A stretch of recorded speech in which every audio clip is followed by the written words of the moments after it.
باللہ من الشیطان الرجیم بسم اللہ الرحمن الرحیم وَإِذَا طَلَّقْتُمُ النِّسَاءَ فَبَلَغْنَ أَجَلَهُنَّ فَلَا تَعْضُلُوهُنَّ أَن يَنكِحْنَ أَزْوَاجَهُنَّ إِذَا تَرَاضَوْا بَيْنَهُم بِالْمَعْرُوفِ ذَلِكَ يُوعَظُ بِهِ مَن كَانَ مِنكُمْ يُؤْمِنُ بِاللَّهِ وَالْيَوْمِ الْآخِرِ ذَلِكُمْ أَزْكَىٰ لَكُمْ وَأَطْهَرُ وَاللَّهُ يَعْلَمُ وَأَنتُمْ لَا تَعْلَمُونَ۔ ترجمہ کنز الایمان۔ اللہ کے نام سے شروع جو نہایت مہربان رحم والا۔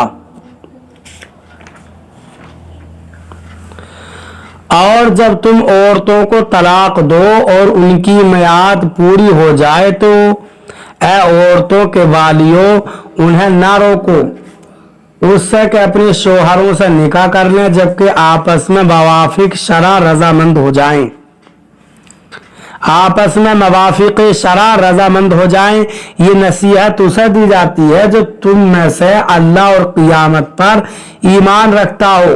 یہ تمہارے لیے زیادہ ستھرا اور پاکیزہ ہے اور اللہ جانتا ہے اور تم نہیں جانتے۔ ترجمہ کنز العرفان۔ اور جب تم عورتوں کو طلاق دو اور ان کی عدت کی مدت پوری ہو جائے تو اے عورتوں کے والیوں انہیں اپنے شوہروں سے نکاح کرنے سے نہ روکو جبکہ آپس میں شریعت کے موافق رضامند ہو جائیں۔ یہ نصیحت اسے دی جاتی ہے جو تم میں سے اللہ اور قیامت پر ایمان رکھتا ہو۔ یہ تمہارے لیے زیادہ ستھرا اور پاکیزہ کام ہے اور اللہ جانتا ہے اور تم نہیں جانتے۔ وَإِذَا طَلَّقْتُمُ النِّسَاءَ اور جب تم عورتوں کو طلاق دو۔ حضرت معقل بن یسار رضی اللہ تعالیٰ عنہ کی بہن کا نکاح عاصم بن عدی کے ساتھ ہوا تھا۔ انہوں نے ایک طلاق دے دی لیکن عدت گزرنے کے بعد پھر عاصم نے نکاح کی درخواست کی تو حضرت معقل بن یسار رضی اللہ تعالیٰ عنہ مانے ہوئے۔ ان کے حق میں یہ آیت کریمہ نازل ہوئی۔ آیت خلاصہ یہ ہے کہ جب کسی عورت کی عدت گزر جائے اور عدت کے بعد وہ عورت کسی سے نکاح کا ارادہ کرے خواہ وہ کوئی نیا آدمی ہو یا وہی ہو جس نے طلاق دی تھی تو اگر وہ مرد و عورت باہم رضامند ہیں تو عورت کے سرپرستوں کو بلا وجہ منع کرنے کا حق نہیں۔ اس حکم کی اہمیت کو واضح کرنے کے لیے فرمایا کہ یہ ہر اس آدمی کو نصیحت کی جا رہی ہے جو اللہ تعالیٰ اور آخرت پر ایمان رکھتا ہے۔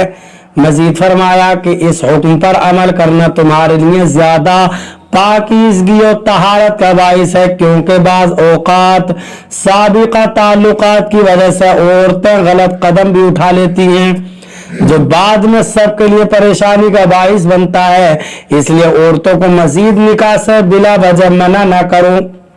تمہاری حقیقی حکمت و مصلحت کو تم نہیں جانتے، اللہ تعالیٰ جانتا ہے۔ یہ یاد رہے کہ اگر عورت غیر کفو میں بغیر اجازت ولی نکاح کرے تو وہاں اولیاء کا حق ہوتا ہے۔ تفصیل کے لیے بہار شریعت حصہ 7 میں کفو کا بیان مطالعہ فرمائیں۔ اللہ تعالیٰ ہمیں قرآن پاک پر صحیح معنی میں عمل کرنے کی توفیق عطا فرمائے۔